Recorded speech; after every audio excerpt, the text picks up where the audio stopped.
Hey everybody, Rob from Karma Comment Chameleon coming at you today with a couple of ProRevenge stories. First one, noisy neighbor gets silenced. Let's jump right in. Back in the 80s, I lived in a flat in southeast London. The flat was located in a small tower block 10 stories high with 4 flats per floor, one per corner as it were. The flat overlooked a local park and afforded very nice views of the area. The neighbors were generally very amenable, but everybody tended to keep to themselves, so no one had any problems with anyone. That all changed when a new family moved into a flat on the 2nd floor on the same corner of the building where we lived. We lived on the 8th. They were not the most gracious of individuals, frequently leaving rubbish bags strewn around their floor's lobby for days rather than depositing them in the communal bins and parking their cars in other residents' allocated parking spots. In other words, the epitome of the appellation chav.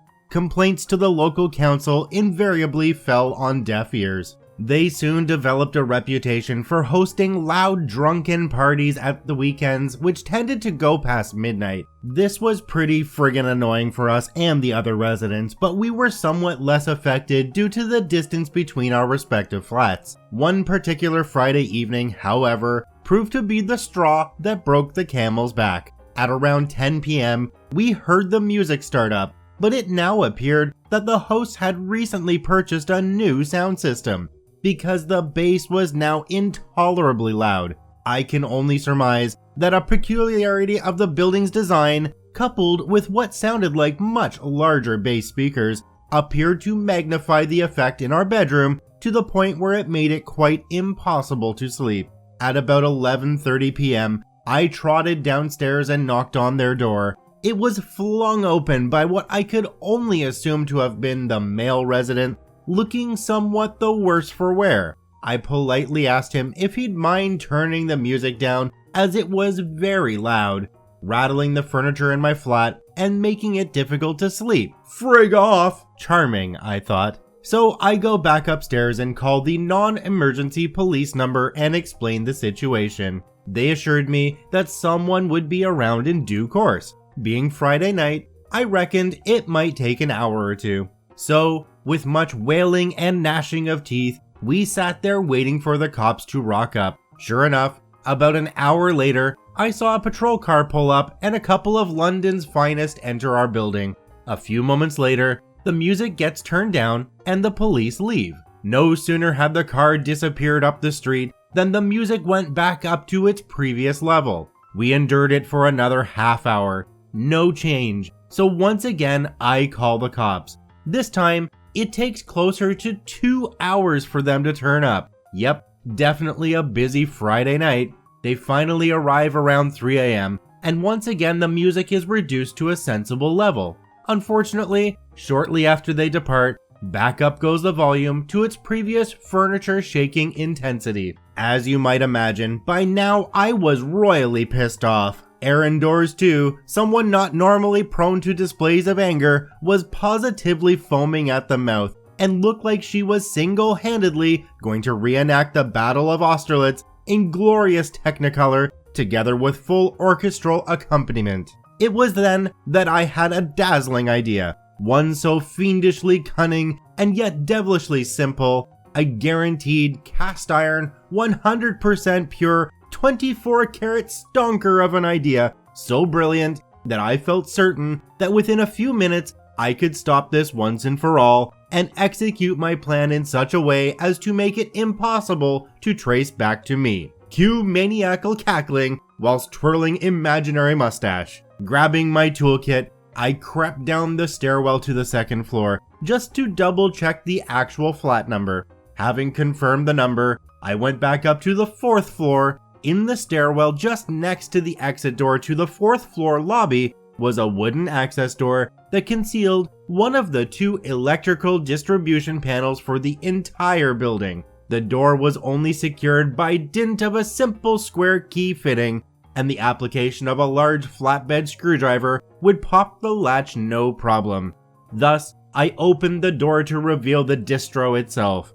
Pulling the cover open, I was presented with a large panel containing 20 large 80-amp fuses, one each for the lower set of flats. Each one was neatly labeled with the flat's number, and 'twas but a moment to locate the appropriate one. Now, by one of those happy coincidences that usually only occur in the more egregious examples of the Hollywood B-movie, I just happened to have in my toolkit a dead fuse of exactly the same type and capacity. A few weeks previously, I'd had to replace a similar fuse in the theater where I work, and I'd tossed the dead fuse in my toolbox where I'd promptly forgotten about it. Until now. Now, with all my ducks in a neat row, I pulled the fuse carrier for the miscreant's flat out. Instant, blessed silence. I rapidly swapped the live fuse for the dead one and reinserted the carrier. Securing everything back up again, I casually strolled back upstairs to enjoy a few hours in the hallowed arms of Morpheus. Addendum: some weeks later, the troublesome family were moved out of their flat. It transpired that the local council had received so many noise complaints over the previous 6 months that they were obliged to rehouse them elsewhere. I love that OP took it on themselves to get a night of silence, but I think I would have taken that a step further. You see, that lock could have been opened with a screwdriver. I think I probably would have replaced it with one that would have been a lot harder to pick. On to our next story. Superintendent doesn't like to delay or cancel school no matter how bad the conditions. This comes back to end her career. Both my children attend elementary school in the northern Midwest. As you can imagine, it snowed a lot.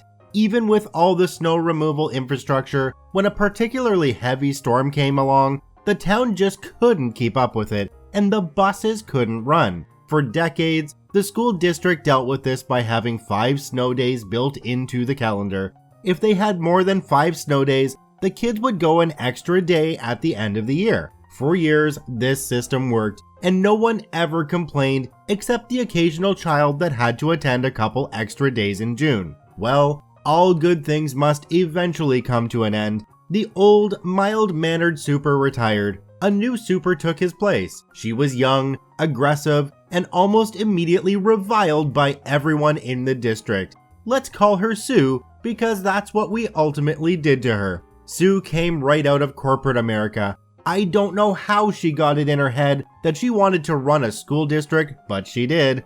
She was so inexperienced that the school board had to give her a waiver to work in our district before she could even show up for work. When the year started, Sue went on a power trip that made everyone's head spin. She slashed hours for support staff, barred children from repeating a grade without her personal approval, cracked down on teachers taking sick time, until the union pointed out that she was violating the CBA by doing that, backed off a little, but vowed to go after any staff taking sick time, stopped the weekly trip to the fitness center by the special needs class. She was like a cartoon villain. But what's important to this story, she ended the decades-old snow day system, took the days right out of the calendar, and said we wouldn't be needing them as she was cracking down on snow days. Here's how snow days work. The transportation department keeps an eye on the roads. If they are unsafe, or even if they are safe but the forecast is looking crazy for later, they tell the super they can't safely run the buses. The super then cancels school. It's really supposed to be the transportation department's call. Well, Sue decided that she is the sole arbiter of deciding cancellations. So even if transportation says it's not safe to run the buses, she can say tough nuggets, which she did, often. As you can imagine, this led to a lot of awkward and even dangerous situations. Buses not being able to access rural roads, buses running an hour late, buses running their entire route completely empty because no sane parent would send their kids to school in a whiteout blizzard. For 2 years, we parents tolerated this dumb fudgery, but needless to say, we were frustrated. We tried going through the proper channels, contacting the transportation department, writing to the school board. We even wrote a collective letter to Sue personally, who, if the rumor is true, spit on our letter and tossed it in the bin. Though we did get a nice message on the school department website about how they are always thinking about the safety of the students.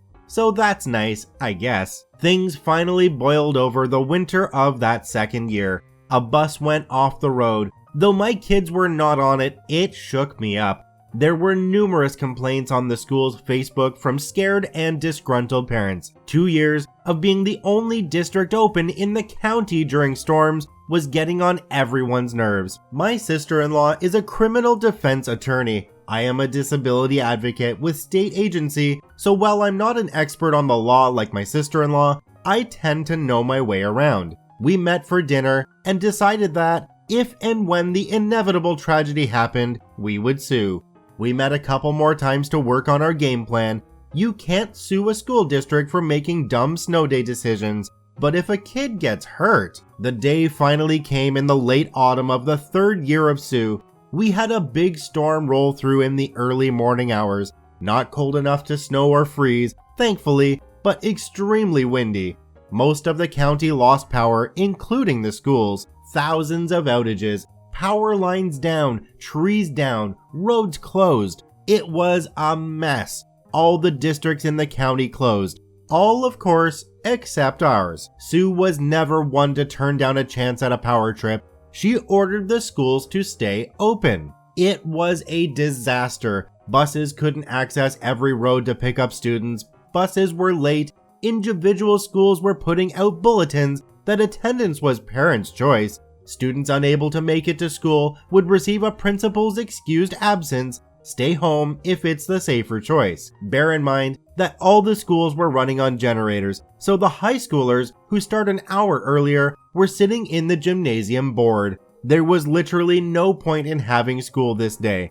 Then the inevitable happened. A tree fell and hit a bus, and this time my daughter was on it. Thankfully, the driver did a good job of evacuating the children and there were only minor injuries, but injuries nonetheless, all because of Sue's absurd no cancellation policy. Some ambulances showed up, 4 kids went to the hospital as a precaution. It made the news. It was time. The district sent forms to all of the parents of injured children. They would cover all medical costs and provide counseling for the kids in the guidance office, and a small cash settlement in exchange for the parents signing a release of liability.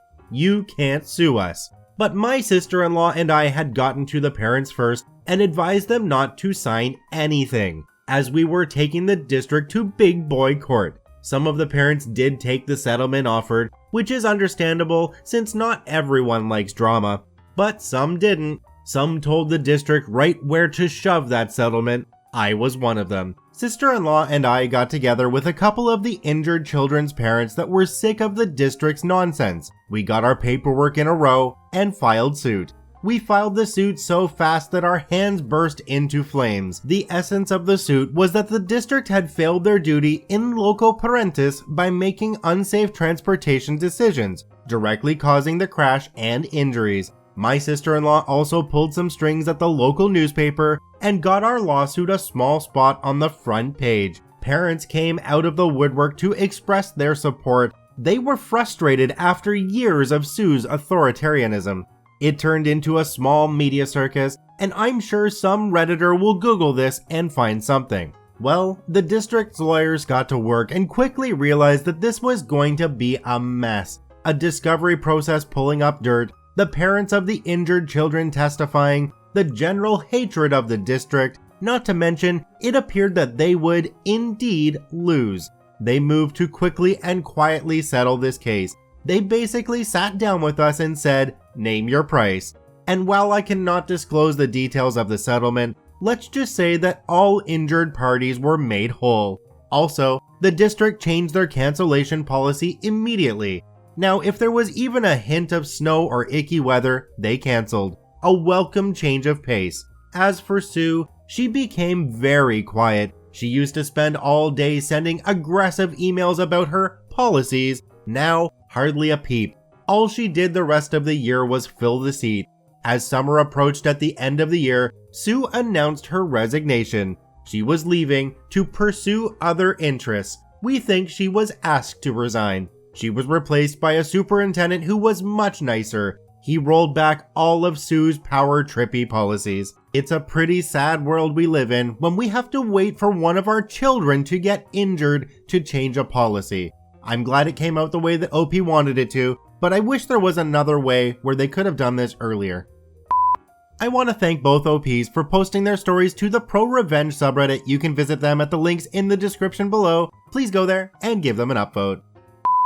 Once again, this is Rob from Karma Comment Chameleon saying thanks for watching. If you enjoyed the video, please hit that subscribe button, drop a like and share it with your friends, and we'll see you in the next one.